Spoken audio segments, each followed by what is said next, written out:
नमस्कार। China China ने पाकिस्तान को बोला कि आपका सीपीईसी जो चल रहा है, चाइना पाकिस्तान इकोनॉमिक कॉरिडोर, उसका एक तो नाम चेंज करने की बात सामने आ रही थी, लेकिन सीपीईसी के जो प्रोजेक्ट्स हैं वो ठीक से डेवलप नहीं हुए। मतलब ठीक से, मतलब उनकी प्रोग्रेस बड़ी खराब है। उसमें प्रोग्रेस खराब है तो पैसा कहां से आएगा? चाइना से पैसा जो आता है वो सीपीईसी में ही आता है, क्योंकि वो डेवलपमेंट प्रोजेक्ट है। हालांकि वो लोन होता है और वापस उसका लोन देना बहुत मुश्किल होता है, फिर भी एक एक ऑक्सीजन तो है कहीं ना कहीं पाकिस्तानी इकोनॉमी को सीपीईसी से। इसी में बात करने के लिए हमारे साथ शोएब चौधरी पाकिस्तान के जर्नलिस्ट है और इनको आप अच्छी तरह से जानते हैं। शोएब भाई, बहुत बहुत स्वागत आपका हमारे शो में। शोएब भाई, पहली चीज, सीपीईसी से पाकिस्तान नाराज क्यों, चाइना नाराज क्यों है? चाइना एज सच, सबसे पहले तो रोहित भाई बहुत शुक्रिया, आपने इनवाइट किया। और जब आप जैसे लोग और यहाँ से हम कुछ जूनियर लोग हम मिल बैठते हैं, बात करते हैं, बहुत कुछ आपसे सीखने को मिलता है। बहुत सी ऐसी बातें हैं जो शायद इंडिया के लोगों में कुछ मिसअंडरस्टैंडिंग, या हमारे पास, मेरे माइंड में, हमारे पाकिस्तानियों के माइंड में बहुत सी मिसअंडरस्टैंडिंग्स होती हैं। वो आपके प्लेटफॉर्म के थ्रू या मेरे प्लेटफॉर्म के थ्रू लोगों में कुछ ना कुछ क्लियर हम कोशिश करते हैं कि क्लियर कर सकें। तो उसके लिए शुक्रिया, आपने मौका दिया। सेकेंडली, आपने बात की सी पैक की कि चाइना सी पैक, पाकिस्तान में जो प्रोग्रेस हो रही है सी पैक को लेके, उससे नाराज क्यों है। डेफिनेटली बहुत सी खबरें ऐसी आ रही हैं कि जी चाइना ने अब इवन पैसे देना बंद किए हुए हैं पाकिस्तान को, कि भाई हम आपको मजीद पैसे नहीं दे रहे, जो हम पैसे लगाएंगे या पाकिस्तान में पैसे बेचेंगे वो हम खुद ही यहाँ पे आके काम करेंगे या काम करवाएंगे, पाकिस्तान के थ्रू काम नहीं करेंगे। उसकी दो तीन रीजंस हैं। एक रीजन तो ये है कि यहाँ पे अब बहुत से कंट्रीज के लोगों को, पहले चाइना के लोग तो सेफ थे, अभी भी आप यही कहें सेफ हैं, लेकिन अब जैसे कराची में वाकया पेश आया कि वहां चाइनीज वर्कर था, चाइनीज, तो उसके ऊपर ब्लास्फेमी चार्जेस, और इसके अलावा कभी किसी को पकड़ के अंदर किया, तो चाइना की जो लोग हैं, जो वर्कर यहाँ पे आके काम कर रहे हैं, वो कहीं ना कहीं ये वहां पर जाके या अपनी गवर्नमेंट को ये कहते हैं कि भाई हम वहां पाकिस्तान में काम नहीं करना चाहते। शायद इस वजह से थोड़ा सा रुकावट का शिकार है। सेकेंडली, बलोचिस्तान का जो एरिया है, अगर हम ग्वादर की बात करें, वहां पे बकायदा तौर पे प्रोटेस्ट होता नजर आता है कि जी चाइना के साथ बायकॉट किया जाए, चाइना सी पैक जो यहाँ पे कर रहा है हम वो यहाँ नहीं होने देंगे, क्योंकि ये हमारी प्रॉपर्टी है, हमारा राइट है। हम नहीं चाहते कि कोई दूसरा कंट्री यहाँ पे आके इन्वेस्टमेंट करे, हमारे एरियाज में डेवलपमेंट करे और हमें उठा के किसी दूसरे एरिया में फेंक दे। ये चीज हमें नजर आई है, जिसके ऊपर हमने आवाज भी उठाई, और कुछ जर्नलिस्ट ने, कुछ सोशल एक्टिविस्ट ने आवाज भी उठाई, और पूरी दुनिया तक ये बात गई है। ये दो मेन रीजंस हैं जिसकी वजह से थोड़ा सा मिसअंडरस्टैंडिंग चाइना और पाकिस्तान के दरमियान सी पैक को लेकर हो रही है। सीपेक को लेके मिसअंडरस्टैंडिंग तो हो रही है। चाइना बहुत दिन से बोल भी रहा है कि भाई आपके यहाँ एम्बेजलमेंट है, आपके यहाँ घपला है, आपके यहाँ करप्शन है। और चाइनीज जो लोग काम करते हैं उनकी सिक्योरिटी को लेकर भी इशू है, जिसको चाइना बार बार बोलता है। अभी आसिफ मंजर साहब गए हुए थे वहां पर चाइना, तो ये इशू भी उनके साथ रेस किया गया था। क्या चाइनीज अब इस समय ट्रस्ट नहीं कर पा रहे हैं कि पाकिस्तान के सिक्योरिटी के लिए भी? जी, मैं आपको बता चुका हूं कि जैसे ब्लास्फेमी चार्जेस कराची में एक चाइनीज वर्कर के साथ हुआ, ये सीन हुआ। इसके अलावा और दूसरे कंट्रीज के जो इन्वेस्टर हैं, या इवन पाकिस्तान के अंदर ही जो लोग, कंपनीज हैं काम कर रही हैं, उनके साथ जब ये चीजें होती हैं, चाइना देखता है। सेकेंडली, मेन रीजन ये है, हमारे पाकिस्तान में जितने भी मसाइल हैं, जितने भी इश्यूज हैं, वो कहीं ना कहीं लिंक्ड हैं हमारे पॉलिटिकल सिस्टम के साथ। पॉलिटिकल अनस्टेबिलिटी जो पाकिस्तान में मौजूद है, यहाँ पर किसी को आइडिया नहीं कि, मतलब इवन चाइना जैसी कंट्री जो कि पाकिस्तान के साथ बहुत टाइम से चल रही है, वो भी इस टाइम पे कंफ्यूज नजर आ रही है। आई थिंक कि हमें बात किससे करनी है। हम army chief of army staff से बात करें, हम प्राइम मिनिस्टर से बात करें, कौन से प्राइम मिनिस्टर से बात करें, इमरान खान साहब से बात करें या शहबाज शरीफ साहब से बात करें, इन चीजों को लेकर वो थोड़े से कंफ्यूज नजर आ रहे हैं। और एट दी एंड मैं ये समझता हूं कि ये जो हमें लगता है या जो हमें कहा जाता है कि चाइना हमारा को हिमालय से ऊंची हमारी दोस्ती है, लोहे जैसा फ्रेंड है, आयरन फ्रेंड है, तो ये दोस्ती भी कहीं ना कहीं हम शायद खो बैठेंगे जैसे हमारे इस टाइम सिस्टम चल रहा है। लेकिन मैं यही चाहूंगा एज ए पाकिस्तानी कि हमारे रिलेशन चाइना के साथ भी बेहतर हों, जितने बेहतर हैं उससे मजीद बेहतर हों, दूसरे कंट्रीज के साथ भी बेहतर हों, लेकिन उसके लिए सबसे पहले मुझे अपने आप को बेहतर करना है, पाकिस्तान के पॉलिटिशियंस को अपने पाकिस्तान के लिए काम करना है, और पाकिस्तान को जब हम आपस में सिंसियर होंगे, मैं पाकिस्तान के लिए सिंसियर होगा, मेरा प्राइम मिनिस्टर पाकिस्तान के साथ सिंसियर होगा, तो ही चाइना भी मेरे साथ सिंसियर होगा, तो ही इंडिया भी मेरे साथ सिंसियर होगा, तो ही तुर्की भी मेरे साथ, तो ही सऊदीया भी मेरे साथ सिंसियर होगा। अगर मैं खुद अपने घर के लिए सिंसियर नहीं हूं, अगर मैं खुद बेईमानी कर रहा हूं, अगर मैं खुद करप्शन कर रहा हूं, तो मैं कैसे उम्मीद करूं कि चाइना मेरे साथ सिंसियर हो, मैं कैसे उम्मीद करूं सऊदीया मेरे साथ सिंसियर हो। राइट राइट, ये बात भी सही है। तो कहीं ना कहीं गड़बड़ दिख रही है प्रोजेक्ट्स में भी, तो तभी तो ये लोग, ये कंट्रीज भी बोल रहे हैं कि कुछ गड़बड़ है, इसे ठीक कीजिए। अच्छा, दूसरी चीज, अगर इस समय सूरत हाल पूछा जाए इकोनॉमी का, तो क्या कहीं से पैसा आता दिख रहा है? क्या कहीं से इन्वेस्टमेंट्स आती दिख रही है? क्या कहीं से, क्योंकि IMF का लोन तो क्लियर नहीं हो रहा, तो पाकिस्तान की नजरें आप कहाँ हैं? पाकिस्तान की नजरें हमेशा से तीन ऐसे पावर्स हैं जिनकी तरफ रहती हैं, सऊदीया, सऊदीया से घूम के चाइना, चाइना से तुर्की, तुर्की तो एज सच इस तरीके से हमारी मतलब नो डाउट हमारे साथ वो खड़ा नजर आता है हमेशा से और खड़ा रहता है, लेकिन अगर हेल्प की बात करें तो वो हमें हमेशा से यही नजर आता है, या हम देखते हैं कि सऊदीया हमारी हेल्प कर रहा है, या फिर सेकेंडली चाइना, ये दो कंट्रीज हैं। और अभी भी हमारी ज्यादातर नजर, देखें मैं ये चाहता हूं, मैं एज ए पाकिस्तानी ये सोचता हूं कि भाई हम किसी के पास हेल्प के लिए क्यों जाते हैं? हेल्प का मतलब है आप मुश्किल में हो, हेल्प का मतलब ये है कि आप किसी से मदद मांग रहे हो, सिंपल अल्फाज में। लेकिन जो पाकिस्तान हेल्प के लिए जाता है आज के दिन में, जब बार बार आप किसी के पास हेल्प के लिए जाओगे तो वो मदद नहीं, वो भीख होता है। तो मैं नहीं चाहता कि मेरा पाकिस्तान भीख मांगे। अगर पाकिस्तान का प्राइम मिनिस्टर भीख मांगता है इसका मतलब मैं भीख मांग रहा हूं। अगर पाकिस्तान के कोई भी जिम्मेदार, कोई पॉलिटिशियन दूसरे कंट्री में जाके ये कहता है कि हम आपके पास भीख मांगने या आपके पास पैसे मांगने नहीं आए, लेकिन हमारी थोड़ी सी मजबूरी है, हमें थोड़ी सी हेल्प कर दी जाए, तो पूरी दुनिया इस बात को समझती है कि ये आपने हाथ तो फैलाया है, चाहे वो हेल्प के सीन में आगे किया है या फिर आपने भीख के चक्कर में किया है। राइट, ये बात तो सही है। खैर खैर, हेल्प हो या कुछ भी हो, मैं उसे भीख नहीं बोलूंगा, मैं उसे बोलूंगा कि लोन है, नो डाउट अबाउट इट। हाँ, ये चीज कि बिल्कुल ये बिल्कुल, जो देखिए रोहित भाई, बड़ी अच्छी बात आपने की है। देखिए मेरा इस बात से मेरा दिल खुश हुआ है कि आपने ऐसी बात की है कि भीख नहीं बोलेंगे, लोन बोलेंगे, लेकिन मैं भी ये चाहता हूं, देखिए मैं अगर पाकिस्तान के बारे में बात कर रहा हूं, अगर लेट्स सपोज मैं पाकिस्तान को क्रिटिसाइज लेट्स सपोज करता हूं, तो वो मैं खुद को क्रिटिसाइज कर रहा हूं। अगर कोई पाकिस्तानी पाकिस्तान के बारे में इस तरीके से बात करता है, वो ये क्लियरली समझे कि वो अपने बारे में ये बात कर रहा है, लेकिन मुझे पाकिस्तान को बेहतर करना है। और ये बात इसलिए कर रहा हूं कि भाई हेल्प एक दफा होती है, हेल्प दो दफा होती है, हेल्प तीन दफा होती है, जब आप बार बार जाओ वो हेल्प नहीं, वो भीख होती है। और हम चाहे जो भी उसे नाम दें, चाहे लोन बोलें, चाहे वो फ्रेंडशिप गिफ्ट बोलें, चाहे हम उसे हेल्प बोलें, दुनिया को पता है कि वो हेल्प है, भीख है, लोन है या गिफ्ट है। राइट। अच्छा, ये भी बात सही है। आप कंट्री में बैठे हैं, आप कंट्री के एक सिटीजन हैं, तो आपको ज्यादा कंसर्न होगा, मुझसे ज्यादा कंसर्न आपके अंदर होगा, और आपको भी लगता होगा, इतने साल आप वहां पर रहे हैं, तो आपको भी लगता होगा कि क्या हो रहा है, गलत हो रहा है, तो मैं उसके खिलाफ आवाज उठाऊं। आवाज उठाना आपका काम भी, यूर जर्नलिस्ट, और आपका काम है। और ये आवाजें पाकिस्तानी सोसाइटी और पाकिस्तानी आवाम की तरफ से उठती हैं, और जानी चाहिए उन लोगों के कान में जो कि वहां इस्लामाबाद में बैठे हैं। अच्छा, अगर बात करें तो पाकिस्तान के फॉरेन रिलेशंस इस समय, G20 के समिट चल रहे हैं इंडिया में, और G20 के उस समिट के साथ साथ पाकिस्तान ने ऑर्गेनाइजेशन ऑफ इस्लामिक कंट्रीज को बोला था कि भाई श्रीनगर के समिट को आप बॉयकॉट कीजिए। हुआ भी चाइना ने बॉयकॉट किया, टर्की ने बॉयकॉट किया, और सऊदी ने किया। बाकी नाइजीरिया आ रहा है और इंडोनेशिया आ रहा है। तो ये जो पाकिस्तान को प्रॉब्लम क्या थी इस समिट से, पहली चीज। दूसरी चीज कि क्या आपको लगता है कि OIC साथ नहीं पाकिस्तान की पूरा? देखें ओआईसी, पहले तो आपने ये बोला कि पाकिस्तान को G20 जो कि कश्मीर में होने जा रहा है, मीटिंग्स जो कुछ कश्मीर में G20 की होने जा रही है, उससे प्रॉब्लम क्या है?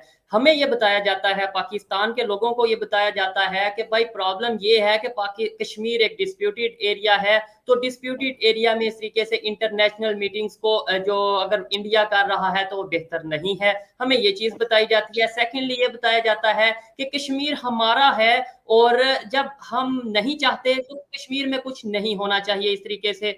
अब सेकंड बात आपने जो की कि भाई ओआईसी पाकिस्तान के साथ है या नहीं, वो आप देख सकते हैं कि तुर्की, आपने खुद बोला कि हमारे साथ खड़ा है, आपने बोला सऊदीया हमारे साथ खड़ा है, यानी अगर हमारे कहने पे वो नहीं, अगर अगर मैं कह रहा हूं अगर वो हमारे कहने पे नहीं जा रहा G20 में, तो ये इसका मतलब है ओआईसी के मेन कंट्रीज, मेन मेंबर तो यही हैं, तो ये अगर साथ खड़े हैं तो दूसरे जो कंट्रीज हैं वो as such I think Pakistan government को ऐसा लगता होगा कि वो मैटर नहीं करते। राइट, नहीं नहीं, इस पे मैं ये बताना चाहूंगा कि नाइजीरिया पर पूरा ओआईसी साथ नहीं देख रहा है, तो क्या पाकिस्तान का इस पे स्टैंड रहेगा? ऑफ कोर्स टर्की ने साथ दिया, टर्की की अपनी वो है, सऊदी अरेबिया ने साथ दिया, सऊदी अरेबिया के अपने, इन दोनों की कहानियां मैं बता दूंगा या बता ही देता हूँ। सऊदी अरेबिया को ये डर है कि कहीं, क्योंकि सऊदी अरेबिया इन्वेस्ट भी कर रहा है इंडिया में और वहीं पे कश्मीर में ही इन्वेस्ट कर रहा है, यूएई भी कर रहा है। सऊदी अरेबिया को ये डर है कि कहीं ऐसा ना हो कि उसको मुस्लिम उम्मा के खिलाफ दिखा दिया जाए, इसलिए बॉयकॉट किया। टर्की के जो एर्डोगन है उनका अपना एक सपना है कि वो खलीफा बने, वो भी इस एंगल से। अदरवाइज नाइजीरिया और बाकी कंट्रीज तो आ रहे हैं, बाकी जो कंट्रीज हैं वो तो इंडिया के साथ दिखते हैं। ओआईसी के सेशंस में भी वो रूम में कुछ और बोलते हैं और बाहर आके बोलते हैं नहीं कश्मीर तो इंटरनल मैटर है इनका। बिल्कुल ऐसा ही है, मैं आपकी इस बात से एग्री करता हूँ। इवन आप G20 को एक मिनट के लिए साइड पे रखें, आप ये देखें कि अगर सऊदीया कश्मीर में इन्वेस्टमेंट कर रहा है, अगर ये न्यूज़ ऑथेंटिक है, डेफिनेटली जो चीज़ें हमें नज़र आ रही हैं तो उनके ऊपर ही बात करेंगे। अदरवाइज ना तो मैं सऊदीया के किंग के साथ मुलाकात करता हूँ और ना ही मैं इंडिया के प्राइम मिनिस्टर के साथ मुलाकात करता हूँ। जो हमें खबर आती है हमने उसके ऊपर बात करनी है। तो यही बात सोचने वाली है। आपने अगर किसी कंट्री में, कश्मीर में जाके इन्वेस्टमेंट की है, तो इसका मतलब है आप कश्मीर को, आप उनकी जो रूल एंड रेगुलेशन है उस कंट्री के मुताबिक उसे आप फॉलो कर रहे हो, उसे आप एग्री कर रहे हो। फिर G20 में आना ना आना एक अलग मैटर है। राइट, G20 में आना ना आना एक अलग मैटर है। हाँ, एक चीज और कि आज की डेट में आप पाकिस्तान के साथ कौन से कंट्रीज को खड़ा देखते हैं? आज की डेट में मैं पाकिस्तान के साथ हर उस कंट्री को खड़ा देखता हूं जिसको ऐसा लगता है कि अभी भी पाकिस्तान से हमें कोई मतलब है, क्योंकि दुनिया बहुत फास्ट है और ऐसा होना भी चाहिए। मैं इवन पाकिस्तानी, मैं ये चाहता हूं कि मैं हर उस कंट्री के साथ खड़ा हूं, हर एक दुनिया के हर एक कंट्री के साथ खड़ा हूं जिससे पाकिस्तान को फायदा हो या फिर पाकिस्तान कुछ फायदा उसे दे सके। तो डेफिनेटली आज चाहे तुर्की है, चाहे सऊदीया है, चाहे चाइना है, चाहे कोई भी कंट्री है, इवन इवन इसराइल की अगर बात करें, इसराइल भी पाकिस्तान के साथ आके खड़ा होगा अगर उसे लगेगा कि पाकिस्तान से मुझे फायदा है। भाई दुनिया तो चल रही है फायदे पे, दुनिया तो चल रही है गिव एंड टेक के सिस्टम पे, लेकिन हमें शायद ये बात समझ नहीं आ रही कि हम अपने जो इश्यूज हैं उन्हें टेबल के थ्रू सॉल्व करें। अदरवाइज हम अपने रिलेशन किसी के साथ खराब ना करें, ट्रेड किसी से ना बंद करें। मैं ये समझता हूं कि हर वो कंट्री जिसे पाकिस्तान से फायदा नजर आ रहा है, चाहे वो कैसा भी फायदा है, पॉलिटिकल फायदा है, इकोनॉमी के हवाले से फायदा है, इंपोर्ट एक्सपोर्ट के हवाले से फायदा है, किसी तरह का भी फायदा है, वो पाकिस्तान के साथ खड़ा होगा, खड़ा है और खड़ा होगा। ये कुछ पता नहीं कि वो आज खड़ा है कल होगा या नहीं। भाई पाकिस्तान को जितने पैसे की जरूरत है उतना पैसा, $7 बिलियन कोई बहुत बड़ी रकम नहीं थी, चाइना दे सकता था, लेकिन चाइना देता तो नहीं दिख रहा है। चाहे वो हिमालय से ऊंची दोस्ती और शहद से मीठी दोस्ती, ये दोस्ती किस लेवल पे है? सॉरी मैं आपकी बात नहीं समझा, ये दोस्ती किस लेवल पर है ये दोस्ती? क्योंकि चाइना ने तो बिल्कुल हेल्प ही नहीं की। ऑफ कोर्स पहले पैसा आ रहा था, लेकिन अब तो इस बुरी हालत में आ गया तो वो हेल्प तो कर ही सकता था। ये दोस्ती किस लेवल पर है? रोहित भाई बिल्कुल आपकी बात ठीक है और ये इस टाइम सवाल खड़ा होता है। हर जो थोड़ी भी अकल रखता है पाकिस्तानी, वो ये सवाल करता है, ये सोचता है कि भाई जो थोड़े पैसे हमें चाहिए थे आईएमएफ की से डील खत्म करने के लिए या आईएमएफ के चुंगल से बचने के लिए, निकलने के लिए, चाइना हमें थोड़ा थोड़ा करके जो पैसे दे रहा है, हमें एक दफा ही वो IMF के चुंगल से निकाल सकता है, उसकी एक बहुत बड़ी इकोनॉमी है, वो ऐसा कर सकता है, अपनी दोस्ती निभा सकता है, लेकिन क्यों नहीं कर रहा, ये एक सवाल खड़ा होता है। दूसरी चीज ये है, अभी पाकिस्तान में जो पॉलिटिकल अनस्टेबिलिटी है, उसे लेकर भी बहुत से कंट्रीज अपना कंसर्न रखते हैं, अपने जो डाउट्स रखते हैं कि हम पाकिस्तान के साथ वही बात कि भाई कौन सा ऐसा पॉलिटिशियन है या कौन सा ऐसा अदारा है जिसके थ्रू हम पाकिस्तान की हेल्प करें। तो इस वजह से भी शायद बहुत से कंट्रीज चाहते हैं हेल्प करना, लेकिन वो कर नहीं पा रहे। आई थिंक मैं गलत भी हो सकता हूं, मेरी अपनी ओपिनियन है, एज ए जर्नलिज्म के स्टूडेंट के तौर पे मैं ये अपनी एक ओपिनियन दे रहा हूं। राइट, आप अपने ओपिनियन तो दे रहे हैं, नो डाउट अबाउट इट, लेकिन हमने जो जो देखा, जो सूरत हाल देखा, उस सूरत हाल के हिसाब से तो मैटर थोड़ा सा सीरियस ही था। न तो चाइना हेल्प के लिए आया, टर्की की खुद की हालत खराब है, सऊदी अरेबिया भी कहीं ना कहीं आंखें दिखाता दिख रहा है। ऐसे में शहबाज शरीफ के लिए तो प्रॉब्लम बड़ी है। और अगर इतनी सारी प्रॉब्लम्स हैं तो फिर भी कश्मीर इशू पे पैसा खर्च किया जा रहा है, कश्मीर इशू को प्रोपोगेट करने के लिए पैसा लगाया जा रहा है। क्या अपनी इंटरनल प्रॉब्लम से कहीं दिमाग घुमाया जा रहा है पाकिस्तानी आवाम का, या नहीं? ठीक है, हम कश्मीर के लिए बोलते रहेंगे। ठीक है। देखिए, कश्मीर की जहाँ तक आपने बात की है, कश्मीर हमेशा से ही एक इश्यू रहा है। मैं ये समझता हूँ अभी तो इंडिया बहुत तेज़ी से डेवलपमेंट की तरफ जा रहा है, बहुत तेज़ी से अपनी इकोनॉमी को बूस्ट कर रहा है। उसके अब विज़न, सोच जोन-सी है, वो कश्मीर से लेकर बहुत आगे जा चुकी है। लेकिन पाकिस्तान और इंडिया की आज से 10 साल पहले की बात करें, 20 साल पहले की बात करें, तो हर जो पाकिस्तान का कोई भी जर्नलिस्ट था, कोई भी अकल रखने वाला इंसान था, वो ये बात करता था कि हम कश्मीर के चक्कर में दोनों कंट्रीज जो सी हैं अपना बहुत सा पैसा जाया कर रही हैं अपने डिफेंस को लेकर या इस तरीके से। आज भी इंडिया को ये बात समझ आई, इंडिया ने अपना डिफेंस वहां पे जैसा रखा, बेहतर से बेहतरीन किया, ठीक है, वो राइट है हर एक का, ठीक है, लेकिन उसने इकोनॉमी पे फोकस किया, उसने अपने रिलेशंस बेहतर किए दूसरे कंट्रीज के साथ, उसने इंटरनेशनल लेवल पे जाके कुछ ऐसी चीजें की। अब जैसे G20 की मीटिंग हो रही है कश्मीर में, इस तरह की चीजें की, टूरिज्म को प्रमोट किया कि भाई प्रैक्टिकली हम करके दिखाएं।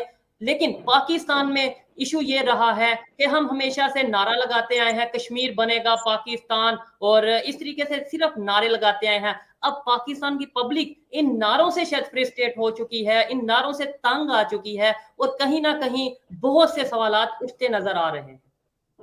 राइट, बहुत सारे सवाल उठते आ रहे हैं, नजर आ रहे हैं। और ऐसे में क्या आगे फ्यूचर होना चाहिए, इसके लिए एक लॉन्ग टर्म पॉलिसी चाहिए पाकिस्तान को, जो पॉलिसी अभी तक मुझे तो नहीं दिख रही है पाकिस्तान की तरफ से। हमारे पास ऐसी भी पॉलिसीज थी जब हम इंडिया ऐसी पोजीशन में आया था 1991 में। और शहबाज शरीफ पाकिस्तान के प्राइम मिनिस्टर खुद बोल चुके हैं कि, मतलब सीधे सीधे नहीं बोला उन्होंने, नाम नहीं लिया, लेकिन उन्होंने बोला कि वो इकोनॉमी जो 30 साल पहले IMF के पास गई थी, वो आज आसमानों से बातें कर रही है।